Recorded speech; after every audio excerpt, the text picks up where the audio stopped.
that CeeDee has gone from, quote-unquote, fringy number one receiver in Dallas to the number one receiver in the National Football League. Well, I never had him as a fringy one. I had him as a guy that I needed to see a little bit more from. You did say that. Okay, and they started moving him around and showing his ability because in this world of football, as you know, Skip and Michael, as a player, coaches sometimes can make you look like you can't play football. And that was what was happening to CeeDee Lamb earlier in the year. He looked like a guy with number 88 on. And then all of a sudden... We can't have that. Well, am I lying, though? That's the way they were utilizing it. Yeah, then all of a sudden they got smart. And they said, you know, he's our best offensive weapon. We've got to move him around in different places and different things, like you talked about, getting the ball out of the backfield, bringing him across in zag motion, zigzagging him here, just doing different things with him. And now in terms of being the number one guy at the top spot in the National Football League, I don't care about the numbers. And I know people look at the numbers and they go, oh, numbers. And the reason I say that is because you can start off sizzling hot like Tyreek Hill, and then all of a sudden injuries catch up and fade. Availability is the best ability for me. If you're available like CeeDee Lamb is, and you're consistently doing things that help me win football games, that's all I really care about. And that's what he's been able to do. When you look at the ball being thrown in the air on a broken play where Dak Prescott looked like a $500 million quarterback last week against Detroit, and you know, Michael, as that ball goes and traveling in the air, and that thing is sitting up there, and it's coming down, wide open and like you that. wide open That's like a that. Scary thought. It's the scariest thing in the world for a receiver. Everybody think that's everything you want. They think that's just like, no, I don't want that. But when CeeDee Lamb is catching it nice with his fingertips together and pinkies, that's sweet. That shows me his ability. And that's how I look at players. I don't look at numbers. Now, he's in the top 4 guys. Pick or choose, however you want to. Tyreek Hill, Devontae Adams. I know what his situation is at the quarterback. Justin Jefferson, Jamar Chase, A.J. Brown. You know, it just depends on how you want to mix it up. There is no right or wrong answer for him to be the 1 or the 2 or the 3 or the 4, in my opinion. If he's on a board and I'm looking at receivers, depending on what I want, he's probably going to be one of my top 4 guys that I would take off the board. Hopefully that answers the question. Because I really don't, the numbers, he's productive, man, period. He's been productive ever since he's been in the league. He's been productive. Now to the 88, talking about this 88. Right, but what we do, Key, and the reason we always, Skip, as soon as we come in, on Mondays after the game, we're going to grab that pack, that media pack. You're going to go and look at the media pack. You're also going to grab all the stats. Well, I don't do that. You know what I did? I waited for you to get on TV and start talking about the other receivers on the highlights, and then I looked under the scroll and see who did what. See what doing what. But you're trying to get up in there. Whichever box you want to get in. I want to get in that stat box. You want to get in that box on that TV, but you're measuring everything. Now, since we always talk about the best receiver, and they come in so many different shapes, sizes, speed, all these different assets and everything, we got to go to the production. Because we can't just say, because he looks like he's a receiver, boy, he looks too small to be a receiver. We can't go by what they look like. And this thing has changed through this game. And it's so funny because we break it down now in 18 weeks. Those first 6 weeks, it was Tyreek Hill, clearly. It was Tyreek Hill, the best receiver in the National Football League. It was Tyreek Hill. Right around week 6, you just talked about it, that's when the Cowboys played the Chargers. CeeDee Lamb turned in. He started turning in there, but he wasn't turned up. Turned up. That was week 6 when the Jets lost to the Eagles, when the Eagles lost to the Jets. A.J. Brown turned up after that. You remember he went on that tear. He went on that tear like 125-yard games. He was the best. Tyreek Hill was the best receiver in the National Football League the first 6 weeks. A.J. Brown became the best receiver in the National Football League those second 6 weeks. That's why he made the Pro Bowl yesterday. Go ahead. And CeeDee Lamb has been the best receiver in the National Football League these last 6 weeks. And this game will complete the end of those last 6 weeks. Right now, when you look at what CeeDee Lamb is doing, his numbers say he's the best receiver It's his moment right here, right now. Now, if you give me the totality of it all and say, Michael, give me the receiver list for the whole season, I'm going to go Tyreek Hill first. But as I said, when we mentioned that right, as soon as you finish with the L in Hill, you better start with the CD and the C and CD because he is right there. His numbers are it's amazing. In targets, CeeDee Lamb leads the league, 168, Hill 158. Receptions, CeeDee Lamb leads the league, 122 to 112. Yards receiving, 17-17 by Tyreek Hill, 1651 by CeeDee Lamb. Drops, 11 Hill, 6 CeeDee Lamb. Rush yards, this blew my mind.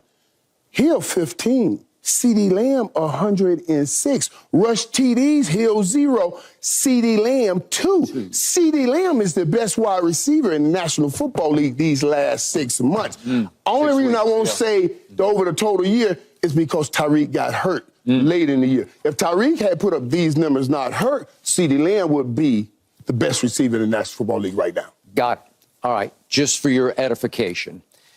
I did first guess this. The night he fell to us in the draft, I was on Facebook Live. I did a dance because I watched every snap this man took at the University of Oklahoma.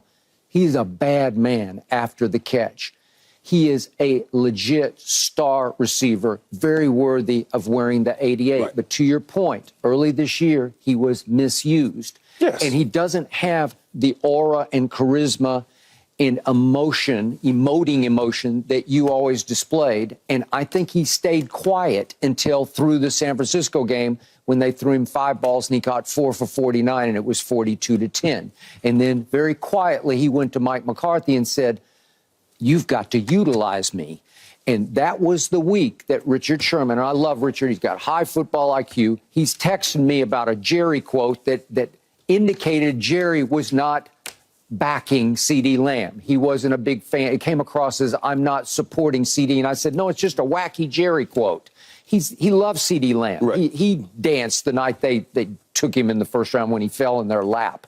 So I told Richard then, I said, "Richard, you're a smart man, but you're swinging and missing on this one because this guy can flat out play." And he goes on a roll for the last 11 games. I'll give you the 6 weeks. I got it because A.J. Brown just took the league over for 6 games. He just took it over. But very quietly, because CeeDee stays pretty quiet the way he plays. He's different. He's just a different, quiet guy. Okay. 11 games. If you look at the 11, I know you said I don't look at the numbers, but if you look at the 11 game numbers, they're off the charts. He has dominated the league statistically for 11 games. That's a big sample size.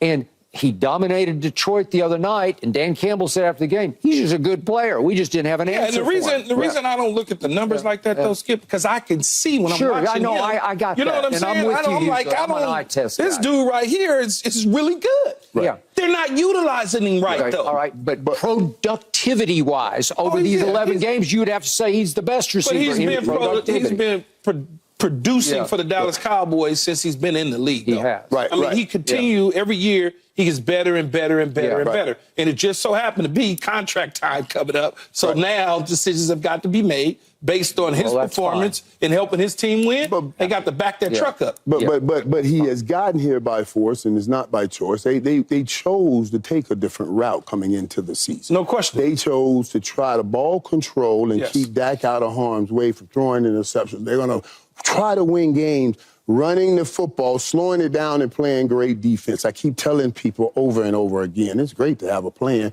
but the game will tell you your plan when you get in the game. They wanted to do that. That's why they weren't throwing him the ball early on. They wanted to control it. And now the run game, we just talked about Tony Pollard and they signed Dalvin Cook. The run game didn't step up to what they needed to be.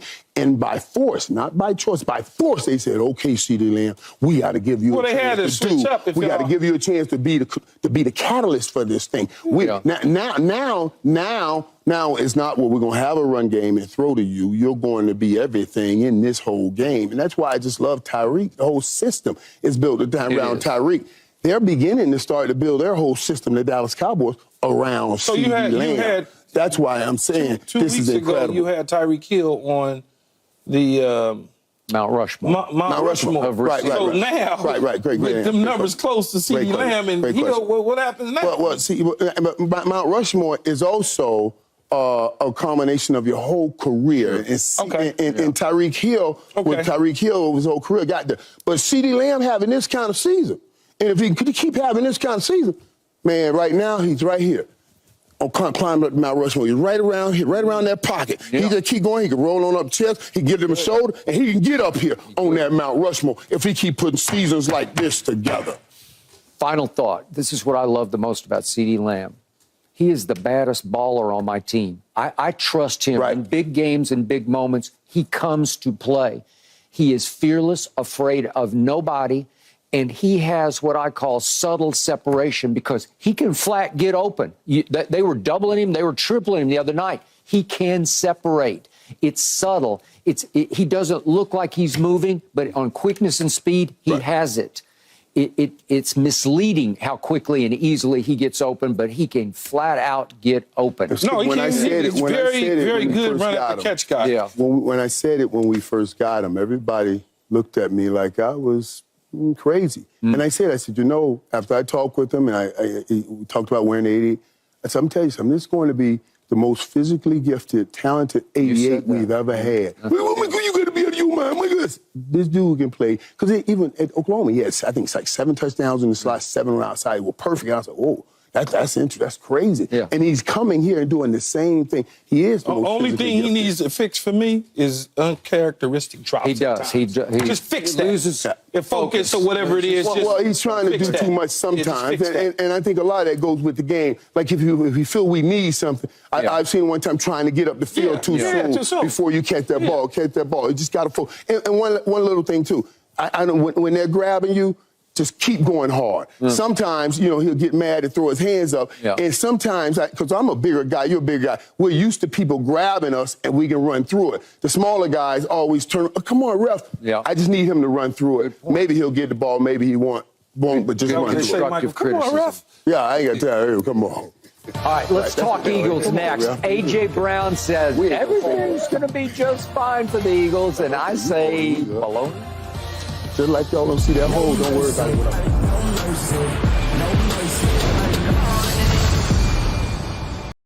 Thanks for watching, Undisputed fans. Do you want more highlights from the show? Make sure to click that subscribe button for all the exclusive content from Undisputed.